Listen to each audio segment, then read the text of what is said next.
أما بعد فإن خير الحديث كتاب الله وخير الهدي هدي محمد مصطفى صلى الله عليه وسلم وشر الأمور محدثاتها وكل محدثة بدعة وكل بدعة ضلالة وكل ضلالة في النار.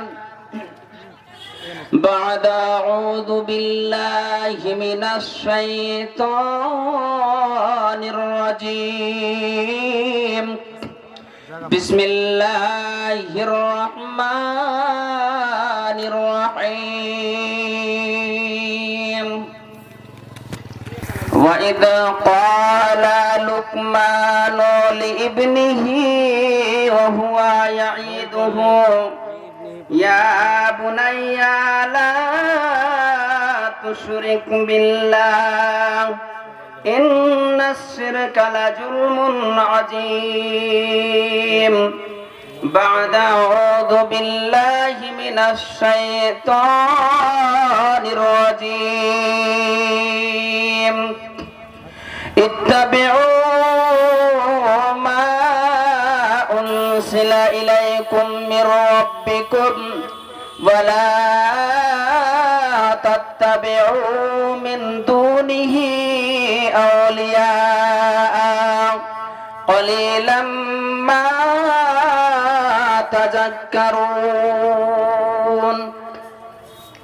وقال النبي الكريم صلى الله عليه وسلم وعن معاذ بن جبل رضي الله تعالى عنه قال أوصاني رسول الله صلى الله عليه وسلم بعشر كلمة قال لا تشرك بالله شيئا وإن قتلت وحرقت ولا تعقن والديك وإن أمرك أن تخرج من أهلك ومالك ولا تتركن صلاة مكتوبة متعمدا فإن من ترك صلاة مكتوبة متعمدا فقد برئت منه ذمة الله. ولا تشربن خمرا فإنه رأس كل فاحشة وإياك والمعصيات فإن بالمعصيات حلا سكات الله عز وجل وإياك الفرار من الجهف وإن هلك الناس وإذا أصاب الناس موت وأنت فيهم فاثبت وأنفق على إيالك من طولك ولا ترفع عنهم عساك عذابا وعكفهم في الله.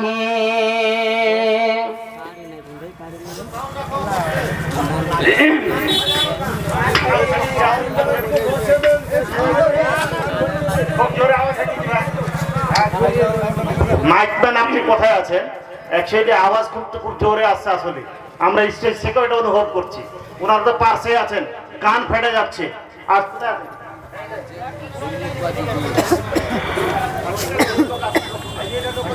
আমি যদি কোনদিন পথ ভুলে যাই হাত ছানি দিয়ে কাছে নিও।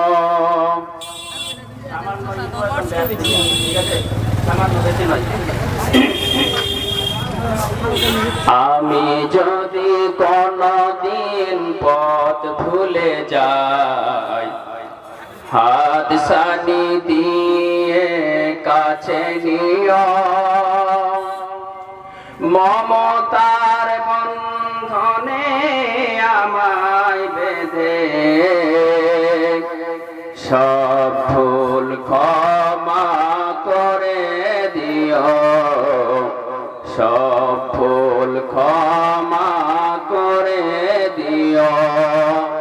আমিন বলুন। জেনে না জেনে কত করি অপরাধ, কখনো করো না তুমি বাদ প্রতিবাদ। তোমার দয়ার সীমা নাই নাই নাই, তোমার দয়ার সীমা নাই নাই নাই। সেই দয়া পেতে আজ কাঁদি আমিও। আমি যদি কোনো দিন পথ ভুলে যাই, হাত সানি দিয়ে কাছে নিও। মমতার বন্ধনে আমায় বেঁধে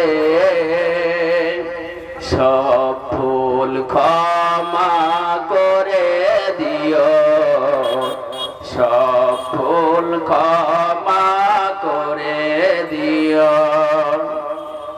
ভুল ছাড়া জীবনে আর কি আছে, ভুল করে ফিরে আসি তোমার কাছে। তোমার দেয়া সে আলোকিত পথ, তোমার দেয়া সে আলোকিত পথ। সেই পথে খুঁজে পাই আসল কিমত। আজ শুধু ফরিয়াদ তোমার কাছে, আজ শুধু ফরিয়াদ তোমার কাছে। সেই পথে চলবার শক্তি দিও, আমিন। সেই পথে চলবার শক্তি দিও।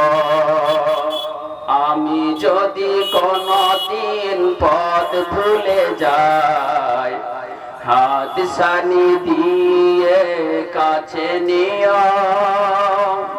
মমতার বন্ধনে আমায় বেঁধে সব ভুল ক্ষমা করে দিও, সব ভুল ক্ষমা করে দিও।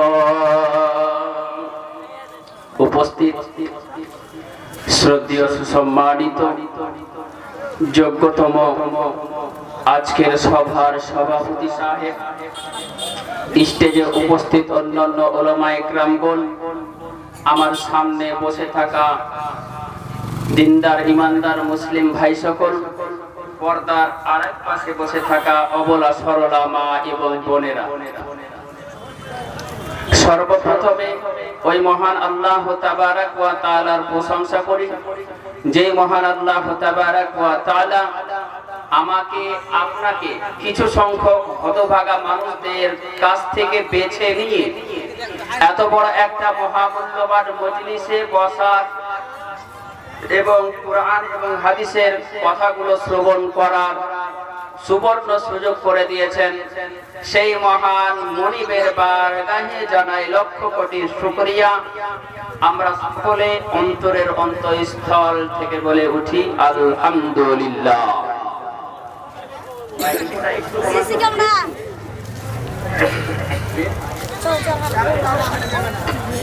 মানে যাই হোক একটু কমিয়ে দেন। তারপরে পরে মহাত্মা মহাপুরুষ মানব কুলের শিরোমণি, যেই মহান মানব আজকে আমার কাছ থেকে ক্ষান্ত নয়, সারা পৃথিবীতে, সারা পৃথিবীর আনাচে কানাচে যেই ব্যক্তি আছেন, তথা হিন্দু হোক না কেন, মুসলিম হোক না কেন, জৈন হোক না কেন, খ্রিস্টান হোক না কেন, বৌদ্ধ হোক না কেন, প্রত্যেকটা ধর্মের অনুসারী মানুষের কাছ পর্যন্ত আমার নবী, আপনার নবী, সারা কায়নাতের নবী, বিশ্ব নবী জনাবে রাসূলুল্লাহ সাল্লাল্লাহু আলাইহি ওয়াসাল্লাম কোরআনের দাওয়াত খানাকে পৌঁছে দিতে পেরেছেন সম্পূর্ণ রূপে। আল্লাহ নবী সাল্লাল্লাহু আলাইহি ওয়াসাল্লাম ইসলামটা যে প্রচার করেছেন, তাতে কোন রকমের কমতি ছিল কি, ঘাটতি ছিল কোন মাসলা মাসাইলে? সম্পূর্ণ রূপে যিনি পৌঁছে দিয়েছেন, তিনার প্রতি আমরা সকলে মনে মনে সবচাইতে উৎকৃষ্ট দুরূদটুকু পাঠ করব। আমরা সকলে পড়ি আল্লাহুম্মা সাল্লি আলা মুহাম্মাদিন ওয়া আলা আলি মুহাম্মাদ কামা সাল্লাইতা আলা ইব্রাহিম ওয়া আলা আলি ইব্রাহিম ইন্নাকা হামিদুম মাজিদ। আল্লাহুম্মা বারিক আলা মুহাম্মাদিন ওয়া আলা আলি মুহাম্মাদ কামা বারাকতা আলা ইব্রাহিম ওয়া আলা আলি ইব্রাহিম ইন্নাকা হামিদুম মাজিদ। ভাইয়া, আপনাদের মধ্যে যে জিনিসটার কমি দেখতে পাচ্ছি বা আমাদের আহলে হাদিস সমাজে এই জিনিসটা মানে খুবই কম, সেটা হলো এই যে মুহাম্মদ সাল্লাল্লাহু আলাইহি ওয়াসাল্লাম নামটা শুনেছি, মুহাম্মদ নাম শোনার পরে সাল্লাল্লাহু আলাইহি ওয়াসাল্লাম এই ছোট্ট কমপক্ষে পড়তে হবে। অথচ আমি দেখছি ইশারাও করছি মাঝে মধ্যে, তারপরেও আমরা বুঝতে পারছি না দুরূদটুকু পড়তে আমরা কনফিউজ করছি। আচ্ছা বলুন তো, দুরূদ পড়তে কি টাকা লাগছে তোমার থেকে? কথা বলুন, কথা বলতে হবে। টাকা লাগছে? এখানে একটা হানাফি বেলাল হাফিল হতো আর মুহাম্মদ নাম শুনতো সঙ্গে সঙ্গে হতো না, হতো না? অথচ আজকে আমরা মুহাম্মদ সাল্লাল্লাহু আলাইহি ওয়াসাল্লাম এই কথাটাই বলতে পারলাম না। জি, ওটা ভুল করছে, ওটা যুক্তিটাও ভুল করছে এবং কোরআন হাদিসের দলিলে তো ভুল করছেই। যুক্তিটা একটু দিয়ে দিই, সেটা হলো আচ্ছা আল্লাহ বড় না মুহাম্মদ বড়? কথা বলুন, আল্লাহ বড়। তাহলে মুহাম্মাদের নাম শোনার পরে যদি 3 বার এটা করতে হয়, তাহলে আল্লাহর নাম শোনার পরে কতবার করতে হবে? কতবার করতে হবে? ওর চাইতে অগণন গুণে মানে বেশি বেশি হাজার হাজার বার করে করতে হবে। অথচ আল্লাহর নাম শোনার পরে এটা হয় না। যাই হোক, ওদিকে আর যাচ্ছি না, আমি সরাসরি বিষয়ের দিকে আগাচ্ছি। সময় মাত্র 1.5 ঘন্টা, তার মধ্যে 15 মিনিট হয়তো চলে গেছে। তো আজকে যে বায়ান বক্তব্যের বিষয় সেটা হচ্ছে উপদেশ, আর বেশি উপদেশ হবে না। আজকে মাত্র 10 খানা উপদেশ আমি দেব বিশ্বনবীর হাদিস থেকে। এই হাদিসটাকে কেউ কেউ জয়ীফ বলেছেন, কিন্তু আল্লামা নাসিরউদ্দিন আলবানী এই হাদিসটাকে সহিহ বলে ঘোষণা দিয়েছেন। তো যাই হোক, আমি হাদিসের দিকে আগাচ্ছি আর হাদিসের সাথে সাথে মিল রেখে কোরআনের আয়াত দিয়ে আপনাদেরকে বুঝিয়ে দেব ইনশাআল্লাহ। এবার হাদিস পাঠ করছি। ওয়ান মাআদ বিন জাবালিন রাদিয়াল্লাহু তাআলা আনহু قال أوصاني رسول الله صلى الله عليه وسلم بعشر كلمات قال لا تشرك بالله। আচ্ছা, একটা জিনিস আরো জেনে নিন, আপনারা শুরু দিয়ে বক্তব্য শুনতে পছন্দ করেন নাকি কাটা কথায় বলেন তো? সবটাই চালাবো। এই বিষয় নিয়ে ছোট ছোট ছেলেগুলোকে ইউটিউবে ভিডিও দিচ্ছে, শুরু দিয়ে কথা বলা এবারে সরাসরি হারাম করে দিচ্ছে। তো যাই হোক, আল্লাহর নবী সাল্লাল্লাহু আলাইহি ওয়াসাল্লাম তার সাহাবায়ে কিরামদেরকে সম্বোধন করে তিনি 10 খানা ওসিয়ত করছেন, উপদেশ দিচ্ছেন। তার মধ্যে 1 নাম্বার লা তুশরিক বিল্লাহ। ও আমার সঙ্গের সাথীরা, বন্ধুবর, ও আমার সাহাবায়ে কিরাম, তোমরা শুনে নাও, তোমাদেরকে আমি 10টি বিষয়ে উপদেশ দিয়ে দিচ্ছি। এই 10টি বিষয় যদি তোমরা মেনে নিতে পারো, অন্তরে যদি গেঁথে নিতে পারো, তোমরা যদি জীবনে বাস্তবায়িত করতে পারো, তবে তোমরা মরলেই জান্নাতে চলে যাবে। তোমাদের জান্নাতে যেতে কোনো জিনিস বাধা দিবে না। প্রথম নাম্বার ওসিয়তটা কি? প্রথম নাম্বার উপদেশটা কি?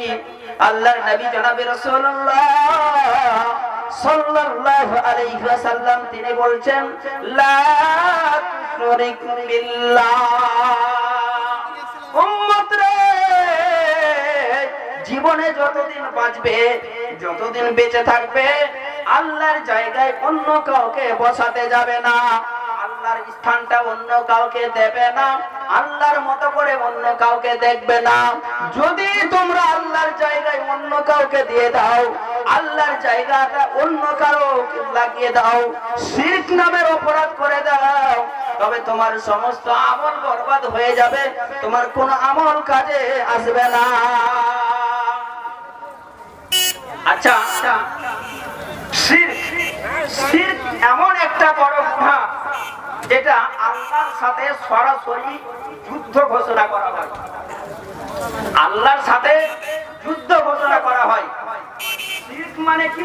ভাষায় শেখাই, মনে করেন এই বাড়িটা আমার, এই বাড়িটা আমার, এখন আপনি বলছেন যে এই বাড়িটা আপনার নয়, এই বাড়িটা ওনার, মানে আমার স্থানটা ওনাকে দিয়ে দিচ্ছেন। এইরকমই আল্লাহ রাব্বুল আলামিন তিনি যে একজন পালনকর্তা আছেন, তার জায়গায় অন্য কাউকে বসিয়ে দেওয়া, যেমন মাটির মূর্তি তৈরি করে পূজা পাঠ করা, এটা হচ্ছে ভগবান। তারপরে আপনার পীরের মাজারে গিয়ে পূজা করা, এটা কি আল্লাহর জায়গায় অন্য কাউকে স্থান দেওয়া? হচ্ছে না, হয় না? আপনাদের এলাকাতে পীরের মাজার আছে কি? নাই, আলহামদুলিল্লাহ। আর আমার জানা মতে এইসব এলাকাতে পীরের মাজার নেই, ওই মালদার দিকে গেলে হয়তো হতে পারে।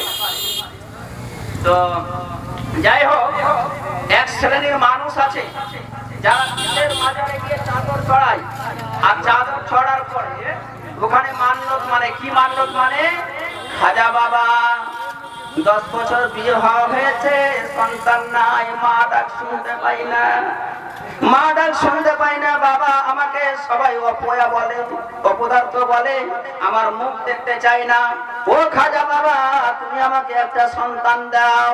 নাউজুবিল্লাহ। খাজা বাবা সন্তান দিতে পারবে? পারবে? পারবে? পারবে না। খাজা বাবা সে সন্তান দিতে পারবে না, এমনকি কোনো ভালো মন্দ করতে পারবে না। অথচ তারা কি করে? মাজারে গিয়ে সাজদা করে, মাজারে করে, মাজারে গিয়ে দান সাদাকা করে। আচ্ছা বলুন তো, দিতে পারে মরা মানুষ না জিন্দা মানুষ? মানুষ যদি দিতে পারে, তো মরা মানুষ দিতে পারে না জিন্দা মানুষ দিতে পারে? জিন্দা মানুষ, জিন্দা মানুষ। আচ্ছা বক্তব্য খারাপ লাগছে, কারো বিরুদ্ধে যাচ্ছে, করার কিছু নেই। কোরআন হাদিসে যদি আপনার বিরোধিতা করে, তাহলে এটাতে আমার করার কিছু নেই, বলতেই হবে, এটা আমার দায়িত্ব। শিরক সম্পর্কে আলোচনা করছি, এটা বুঝাতে হবে, যে জন্য বলছি।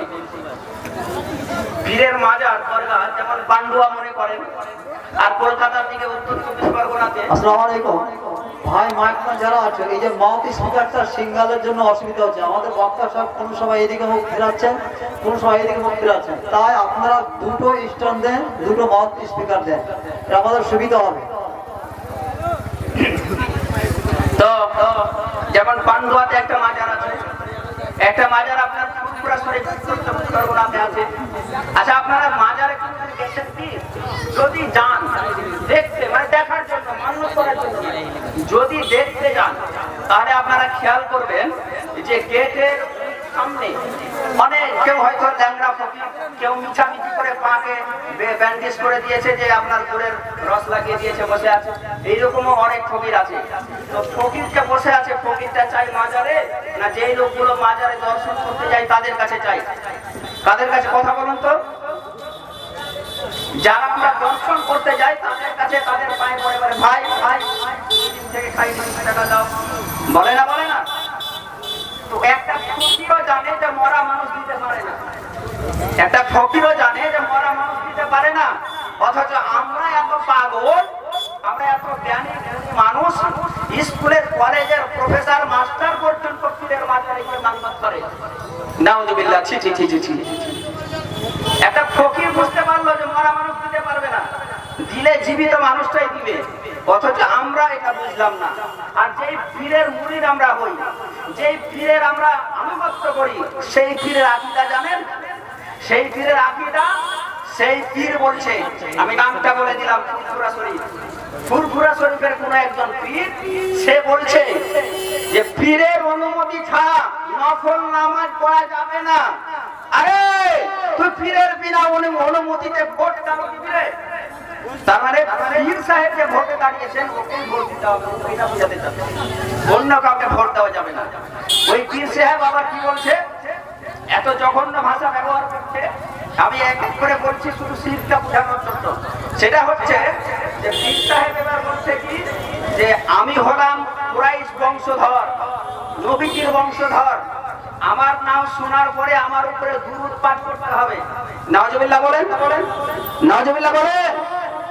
আমার উপরে দুরূদ পাঠ করতে হবে, এখানেই ক্ষান্ত নয়। পীর সাহেব আবার বলছে যে আমার জলসা মাহফিলে যেই ব্যক্তি শ্রবণ করতে না আসবে শ্রোতা হিসাবে, ওই ব্যক্তি কাফের। নাউজুবিল্লাহ। সরাসরি কাফের আর মুনাফিক মুশরিকের ফতোয়া ওদের। পীর সাহেব কি বলছে, নতুন ভণ্ডাম যে আপনাদের একটা দেখাচ্ছি, নতুন এটা আবিষ্কার হয়েছে, নতুন ডেলিভারি দিয়েছে এরা। ইমাম মাহদী আলাইহিস সালাম নাকি ফুরফুরা শরীফে নাম দেন। ছি ছি ছি ছি ছি। ইমাম মাহদী আর দুনিয়াতে কোনো জায়গা পেল না, ফুরফুরা শরীফকে পছন্দ করলো। কোরআন হাদিস রিসার্চ করে যাচাই বাছাই করে যেটা জানা যায়, সেটা হলো যে ইমাম মাহদী নামবেন তো সৌদি আরবে নামবেন না।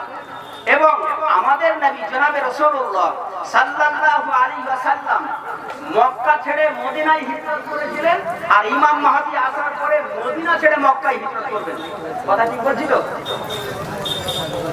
তাহলে ইমাম মাহদী আলাইহিস সালাম ফুরফুরাতে আসবেন নাকি সৌদি আরবে?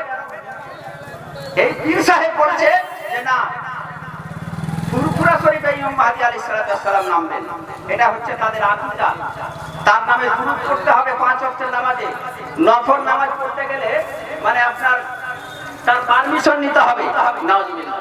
পীরের পারমিশন লাগবে নফল নামাজ পড়তে গেলে। এই হচ্ছে তাদের আকীদা। এরা আমাদের ঈমানটাকে নষ্ট করে দিচ্ছে, অথচ উল্টো ফতোয়াবাজি করছে ওই পীর সাহেব, যে আহলে হাদিস আমাদেরকে মেরে দিচ্ছে, ঈমানে মেরে দিচ্ছে। তারা এরকম একটা জালসা মাহফিলে পীর সাহেব বলছে যে আহলে হাদিস ভালো না আরএসএস ভালো? আচ্ছা, আহলে হাদিস ভালো না আরএসএস ভালো, আপনারা বলুন তো একটু। আহলে হাদিস ভালো।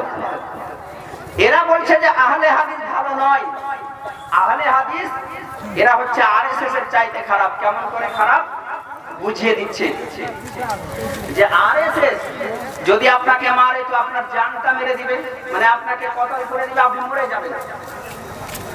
তো আপনি যখন মরে যাবেন আরএসএস এর আঘাতে, তখন আপনি হবেন কি শহীদ হয়ে যাবেন, মানে জান্নাতে চলে যাবেন। জীবনে 5 ওয়াক্তের নামাজ পড়িনি, মা বাবার খিদমত করিনি, জুমার নামাজটা পর্যন্ত পড়িনি, বিড়ি সিগারেট চুলাই মদ খাই, আর আরএসএস এর হাতে মারা গেলে আমি শহীদ হয়ে যাব। শহীদি মর্যাদাটা চারটিখানি ব্যাপার। অথচ বলছে যে আরএসএস এর থেকে আহলে হাদিসরা খারাপ। কেমন করে? যে আহলে হাদিস আপনাদের প্রাণে মারে না, কিন্তু আপনাদের ঈমানে মেরে দিচ্ছে। কেমন? ওই যে আপনাদের পীরের মাজারে মান্নত মানতে দেয় না, মাজারে গিয়ে চাদর চড়াতে দেয় না, মাজারে গিয়ে ছেলে মেয়ে চাইতে দেয় না, এই জন্য আপনার ঈমানটাকে মেরে দিচ্ছে। নাউযুবিল্লাহি মিন যালিক। আল্লাহ তুমি আমাদেরকে এই সমস্ত জাতি থেকে বাঁচিয়ে দাও, জোরে বলি আমিন। তো শিরক এমন একটা বড় গুনাহ, শিরক এমন একটা বড় গুনাহ যে আল্লাহর জায়গায় অন্য কাউকে স্থান দেওয়া যাবে না। আরেকটা উদাহরণ দিয়ে আমি এগিয়ে যাচ্ছি হাদিসের দিকে। সেটা হলো, আচ্ছা মনে করেন আমি আপনাদের কথা বলছি না, আপনাদের কথা বলতে গেলে হয়তো রামপুর কথা বলছি। আমি আনিকুল ইসলাম বিবাহ করলাম, বিবাহ করার পরে আজকে আমার মনে করেন বাসর রাত। তো আমি বাসর রাতটা আজকে না করে আমি আমার একজন বন্ধুকে বলছি, বন্ধু যাও বিয়ে তো আমি করলাম, বাসর রাতটা তুমি করো। কি আমি খুশি হব? খুশি হব? ওকে আমি উল্টো জুতা বলবো, আমার বইয়ের স্থানটা ওকে দেবো? দেওয়া যাবে? যাবে না। কি করে আপনার সামান্য 5,000 10,000 টাকা মোহর দিয়ে বউকে নিয়ে আসলেন, যে বউয়ের কাছে অন্যজনকে যেতে পছন্দ করবেন না, তাহলে যে আল্লাহ রাব্বুল আলামিন আপনাকে সৃষ্টি করেছেন, আপনার আপনাকে সৃষ্টি করেছেন, সারা পৃথিবী কুল কায়নাতকে সৃষ্টি করেছেন, সেই আল্লাহর জায়গায় যদি অন্য কাউকে দেওয়া হয় তো আল্লাহ কত বড় রাগান্বিত হতে পারেন? যে কথা বললাম, আল্লাহ কত বড় রাগান্বিত হতে পারেন? আমরা এই সমস্ত শিরকি আকীদা থেকে বেঁচে থাকি। আরেকটা শিরকি আকীদা, সেটা হচ্ছে এই যে রাস্তা দিয়ে মোটরসাইকেল চালাচ্ছেন, চালাতে চালাতে বা চার চাকা চালাতে চালাতে সামনে যদি বিড়াল চলে আসে, মানে বিলাই, যেটা আমরা ভাষিয়া ভাষায় জানি বিলাই, তো এই বিলাই বা বিড়াল যদি সামনে দিয়ে চলে যায় তো আমরা মনে করি যে গাড়ি আগে বাড়া যাবে না। কেন? বিলাই আসলো বা বিড়াল আসলো এই জন্য যে আমার সামনে বিপদ আছে, বিপদের সংকেত নিয়ে আসলো। আচ্ছা, ভালো মন্দের মালিক কে? বিড়ালটা কে? আল্লাহ। তাহলে আপনি গাড়িটা থামাতে গেলেন কেন? গাড়িটা থামাতে গেলেন কেন? গাড়ি থামা যাবে না। আমি আনিসুল ইসলাম বলছি, যখন আমার গাড়ির সামনে দিয়ে বিড়াল যায় আমি অ্যাক্সিলারেটর আরো টানি, আরো জোর দিই, মানে ওর বিপরীত করি। এরা থামিয়ে দেয় আর আমি আরো জোরে চালাই। ওই আমার তো কোনোদিন বিপদ হবে না, শুধু আপনারই বিপদ হবে। যাকে সমস্ত আকীদা থেকে বেঁচে থাকবো তো ইনশাআল্লাহ, থাকবো তো ইনশাআল্লাহ। কথা বলুন, কেমন অবস্থায় স্থির করা যাবে না? এবার আল্লাহ নবী সাল্লাল্লাহু আলাইহি ওয়াসাল্লাম বলছেন, ওয়া ইন কুতিলতা ওয়া হুররিকতা, রে আমার সাহাবারা তোমরা শুনে নাও, তুমি রাস্তা